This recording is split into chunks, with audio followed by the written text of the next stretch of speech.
Thanks for coming. I'll answer any questions for you.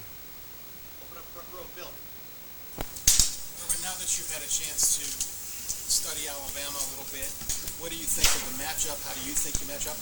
And there was a lot of talk when you came here. You wanted to build an SEC caliber kind of team. How close are you to that? Oh, the only thing, you just wish you're 100% healthy. You know, whenever you go into a title match like this, you just wish it everybody, but we don't. You know, Dontre's going to be a close call. You know, I'd say 50-50 at best. It's all about healing. It's nothing just that bone healing. Obviously, you lose JT. You know, so that's the biggest thing.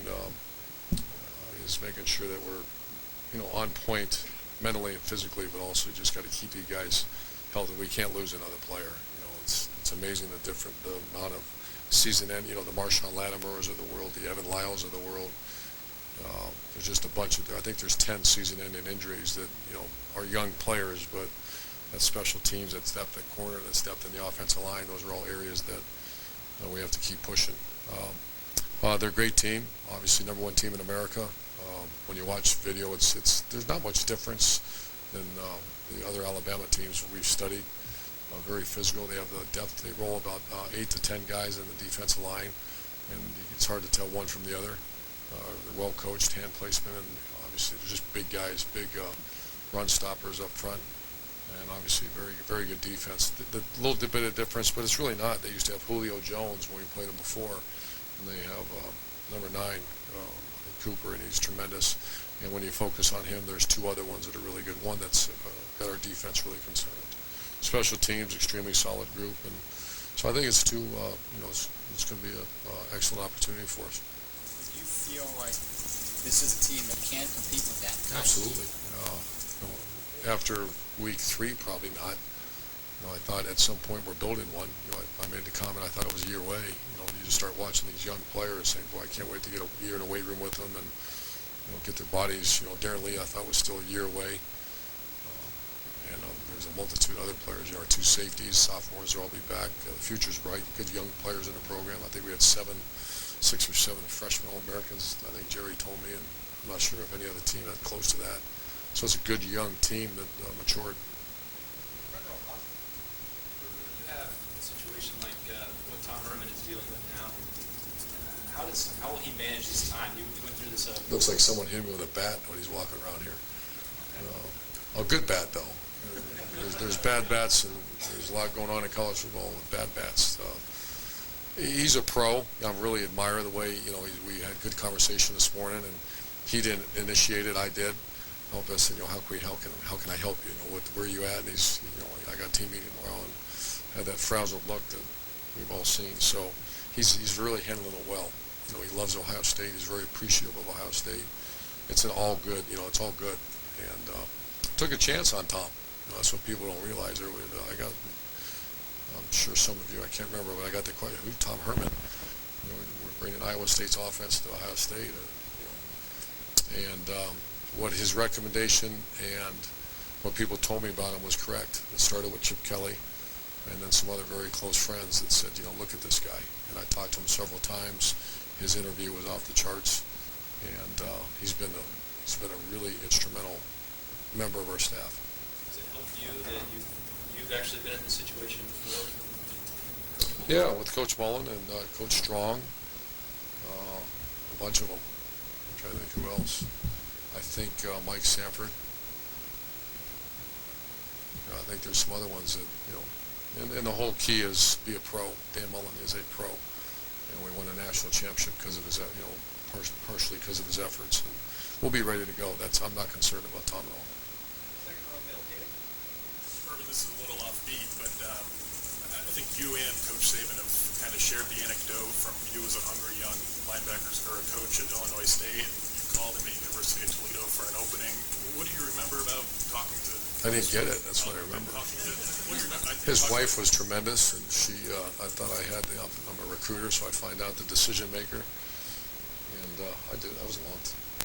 50. That was like 27, 28 years ago. And he was at Toledo, and it did work out. I have a hard time remembering. I can't remember. I'm from Ohio, so I thought I had my foot in the door, I guess. We haven't had a whole lot of chance to ask you about Cardell, and really our only knowledge of him, because we haven't had much interaction with him, is based on that ill-advised tweet that he sent out. What's he like in terms of like his game preparation? Because he seemed like 180 degrees opposite of that tweet. It's been a process. He's changed, and it's from the Reed Fragles. I can give you a list of 20 guys but that's the job of Ohio State, job of our coaching staff, the job of educators is to help develop. And sometimes you miss, and sometimes you hit it. We had a couple examples of guys didn't make it, didn't do very well. Cardell's a great story. It's still in process now. He's not the grown man that he needs to be, but he's getting close. The thing that really struck me is when he made a mistake during the course of the game. I gave him one of these and was ready to dive right in the middle of me, looked me right in the eye and said, "I made a mistake, Coach. Won't happen again." It's a great go back and tell the offensive line that. That's a good sign of maturity. That where that kid would have been, heard every story, every excuse possible. But I think he's in a culture in this room right here where there's absolutely no. If I hear excuse, we can't have that. So he's really matured. But one of the most matured, one of the most difference. What am I trying to say? What you said, the whole 180. I'm not sure I've experienced one like that. Sure, message to this team too. You mentioned about earlier in the season, maybe thinking that this group was a year away. How do you frame this whole playoff? What's your message to them? Well, we're not to that point. I think we're to the point about we made it through finals. That ended 2 days ago, and that was hard here. I mean, once again, the Ohio State's not getting easier. And so our kids, Taylor Decker looked like a zombie out there. He's in zoology, and just so we haven't had a lot of conversation about it. I talked to them. We're in increments about how to win a game like this. You have to, every day you gotta. Your percentage goes up to compete and win this game if you have a good Tuesday. And they listen. I can tell we hit a hook when I was talking about that. Just have a really good Tuesday, have a good Wednesday, and your percentage just went up to compete in this game. And that's kind of the methodology we've been using up until we get down to New Orleans. It's just every day is another chance to get close to winning that game. If you don't have a good day, your chances of winning this game is probably zero. And they buy into that. We always have to ask this question when it's been a little while, but when you have everybody on the roster who's not injured, you haven't lost anybody to academics or suspensions or anything like that? I don't believe we have. Kyle Dotson is not going to be with us. I mean, he's part of our program. It was from high school, actually, that injury, and so our doctors are phenomenal here. They caught it, and so he's not going to play. The suspensions, no, and what was it, injuries? Armani got dinged in the, so his demeanor's great. He should be fine. We're hoping to get a Saturday, Sunday out of him in 2 days, Saturday, Sunday. And he should be ready to go. Dontre's the 50-50 guy. One more question. And academics, you said we don't have finals, but all I do is what they tell me, and we don't anticipate that problem. And can you get a feel for what your players think of Alabama? Yeah, absolutely. What is it? How do they look at Alabama? Well, I've used Alabama. I've used anytime the top of the mountain. I've used them. I've used. Respectfully used them, because they play very well. Every year they're in a championship hunt, and I've used them.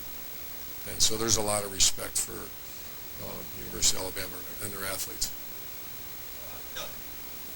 Urban, this group of second-year guys, the 2013 recruiting class, we talked last year maybe that as freshmen how they might help that team. But when you look at Bosa and Zeke and Von Bell and what JT did, Darren, I don't know, that group that you have sort of this core group of still pretty young guys who are playing at a pretty high level. I don't know, when you got that class in here, did you have an idea?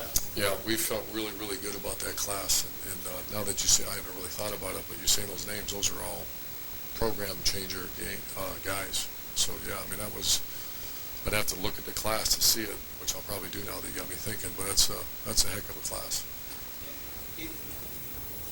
You're the first really number 4 team in really college football ever that has a chance to win a national title like this. I mean, I know in the old bowl days maybe teams wouldn't jump up, but just the idea that if this was a year ago, you guys would not have a chance really to win a national title. I don't know, do you feel...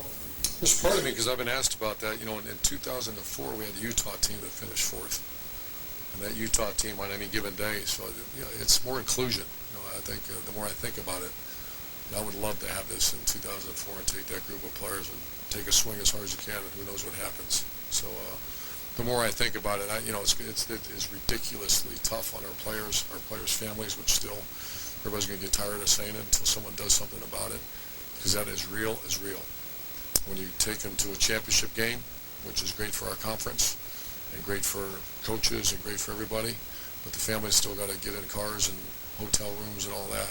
Then we go from there to first of a playoff, and if you're fortunate enough to win the second one, that's people tell me that's an average on a normal-sized family, $5,000. Where are they going to come up with that? And I just worry about bad things happening because families can't go see it. So, but I think it's good, and I just go back. I was thinking about that the other day, and we're the number 4 team in America. So is Utah, and they'd be imagine that in a school like that with a great school. And a great team that should have had a chance to go do it. And Auburn that year didn't have a chance, and that was a great football team. So I think it's all good. And we've heard the stories over the years. You've talked about it. When you were at Florida and played Ohio State in that championship game, that you worked that underdog angle.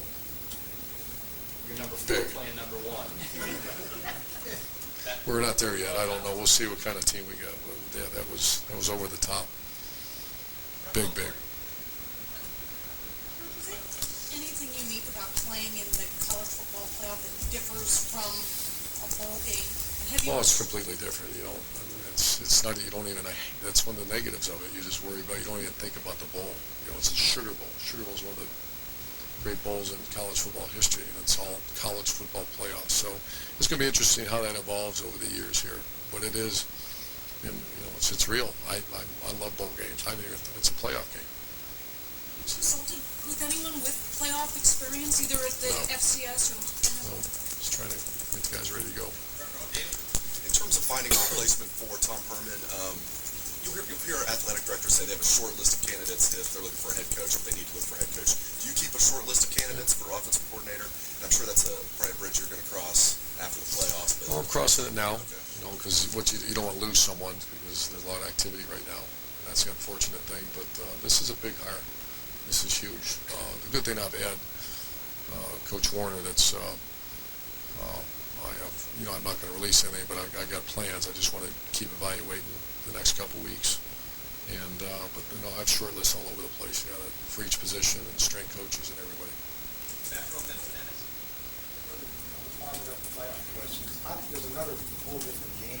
How do you deal with preparing to meet that if GA's watching film the whole team? No, that's a good question, and I thought I would in the summer when I started, just kind of because I was asked the question, I said, how are you going to do this? Every available hand in this facility is working for this one, and we'll worry about the next one. And I talked to our coordinators a little bit about it, and I've done it before where during the course of the season, you maybe send a GA to start getting ready for a Michigan State coming down the road or something like that. But this one, it would be a tactical error on my part to have anybody in this facility working on something other than Alabama. How do you explain stockpiling, if that's the word, all these quarterbacks who can produce right away and well? I didn't know. I think we're a quarterback-friendly offense. I don't want to take anything away from there. I think we have a very systematic approach to football here, and a guy, if you sit in those meetings, you should know where and what to do. And then we've recruited really well at some skill spots. And I still go back to the development. You want to see a bad quarterback? Put a bad offensive line in front of him. And we saw, I'm not taking a shot at anybody, but we didn't look very good against Virginia Tech and Navy. We had a bad offensive line. Go look at the film against Wisconsin. That was a really good offensive line. So there's a lot of common denominators, and if you'd have told me that Cardell would be able to manage that 2 years or 3, I said there's no chance. He even said last year in spring practice, I remember Tom and I walking off the field, think Cardell will ever be a college, Ohio State quarterback? He said, absolutely. And I saw it too. So it's player development and surrounding them with good players and making sure that you're not Because sometimes you get caught in these offenses, changing coordinators, changing this, changing this, we're not changing anything. Now, I've had 5 coordinators going to be head football coaches. Next year, there's not going to be new terminology. Those kids are going to continue to learn a system. So when you hear system, I get a little upset. I hear, well, he's a system quarterback. You're damn right he is. He's not a grab bag quarterback, I can promise you that. And that's what I like about the way we do our business. It's actually basically the same question about, every coach would love to say, next guy up, but the success that you've had with the quarterbacks filling in for each other. So can you a little bit more specifically about the quarterback development here that you've seen in all 3 guys? Well, you got 4. You got Kenny Guyton. You got Braxton Miller, Kenny Guyton. You got J.T. Barrett. You got Cardell Jones. And I'm not sure, that's kind of uncharted waters. We had Brett Elliott go down at Utah, and a skinny kid named Alex Smith jogged on the field and did pretty good. You had Chris Leak followed up by Tim Tebow. So there's been a nice pattern, and I don't want to take away from the quarterback coach because that's where it all starts. But like I said, there's no variance as far as the kid's not going to come in here on or change in spring ball. By the way, we're scratching everything we're doing. That's where I think you see really a slow development of a quarterback when you start seeing offense of the day or offense of the season. In the spring we're going to change our offense. That's when I think that's when you see quarterbacks really go backwards. Urban, you've known Nick Saban for a while. You've watched him for a while. He's 13 years older than you, or whatever. What is it about him that you admire? The way he goes about his business. I mean, what are some of the things that you maybe even emulated a little bit as you watched him? He's tough. He's a guy that's really not a whole lot of nonsense. We have a lot of conversations, and people probably say about me, there's not a whole lot of. We're not talking about the 1992 Chicago Bulls or something like that. We're talking about, he's a very player-oriented coach, which I'd like to think we are, and very fundamental guy. It's been that way for years. We have mutual friends like Bill Belichick, and I just admire guys like that, and he wins. And the other thing, you guys both seem to approach recruiting the same way, sort of like a bulldog. Did you take that from him too? I mean, you're as involved in recruiting as any head coach out there. I think that came from a long time ago. I love recruiting. I love recruiting good players, good guys. I love it. Can't get enough of it when you're good guys, and so and you're selling something you love. So that's been that way, and I had chances or had conversations going to pros back years ago and all that. And, it's to take that. Where some guys, I can't wait to get away from recruiting. I never looked at it that way. I think it's Tim Tebow's your next quarterback coach. What did you want your team to get out of his? He came here for ESPN, and I love Tim. Tim's a champion. Tim's a 2-time national champion. He's, I coached 2 players that have that same bizarre work ethic and toughness, and it's John Simon and Tim. And that's not being demeaning to Zach Boren or some of these other great players. It's different. And the players know that. It's different. And I have this, very few jerseys hanging in my office, and his is one of them, just because of his relentless pursuit of excellence and the way he treats people. And so it was great conversation with our players, and kind of on the spot, ESPN brought him in just for a conversation, and I said, do you mind? And he was great. He'll continue to stay in TV. Does he want to get? He wants another shot at playing. Yeah. I hope he gets it. If not, I think he's going to continue what he's doing. Speaking of loving recruiting, you obviously want to find a quarterback coach and the coordinator that can replace Tom, but as you're well aware, he had a lot of success in Texas. Yeah. And when you go Big part of the thought. you look at the short list that you talked about, how important is it to get somebody who recruits that area, or are you comfortable rejiggering your recruiting territory? No, I'm playing with that a little bit. That's a great question. Texas is Texas now. I'm trying to think of the players that I've, David Nelson and Keyston Moore or Florida. And I'm sure I'm going to miss someone, but Texas guys, I don't want to stereotype them, but they're usually very well coached. They love football. They've been raised a little bit like, a lot like Ohio. Kid in Ohio, you're going to play football normally. Kid in Texas, you're probably going to play. So I've always loved to go down there. And I love the high school coaches, and so we need to, and that's part of the job description, is be able to go get a kid out of Texas. Sounds like something that. Right now it is, unless, like you said, I rejiggle and move things around, but I'd rather not. I'd rather get a guy that has some footprint, if I can. But you know, one thing about recruiting, if you're a great recruiter, I'm going to, you know, we have some great recruiters on our staff. I would stick them in Texas and they'll go get some players. Just wondering, what's the key to, and you deal with this every year, there's a bowl game, you got 3 more practices here, then the guys go home, and then it's go time. What's the key when you're preparing a team for a game like this, that they're ready 8:30 on New Year's night? What do you have? Great question. And I asked that question to Coach Holtz in 2006. That was my first time as a head football coach, the extended time for a bowl. It was like 40 days. And he kept saying to me, he says, you don't have to play that game. So for us to, there's not a lot of rah-rah going on right now. It's all about take care of business. And we break it into 3 phases. Phase 1 are fundamentals and conditioning. Phase 2 is game plan, installation, and phase 3 is game week. So the way, and the way a young mind, even an old mind works, if I said, hey, by the way, we got 18 or whatever practices are, I don't even know how many practices we are. All I know is we're in phase 2. We have 2 left because I'm going to give them tomorrow off. It's mentally not off. We're going to meet, but I'm not going to run them or we're not going to practice. So I want to make sure that the 9 coaches, our strength coach, and most important, our players into that mentality because you can't handle that, you know, because there's too much going on. So it's very compartmentalized. And that came from Lou Holtz back in 2006. Do not play the game. They don't have to play the game today. I don't even think about the game yet. There'll be the right time, and that's going to be once we hit New Orleans. What's your message to them when they get those 5 days at home? Well, it's 4.5 days that we're going to give them because we're going to come in here and practice. They go home. It'll be a hard practice, and be a pro. You're playing for the championship of college football. I would answer, if I'm worried about curfew, you know, everybody, well, what's a curfew? If I have to worry about that, we're not going to win.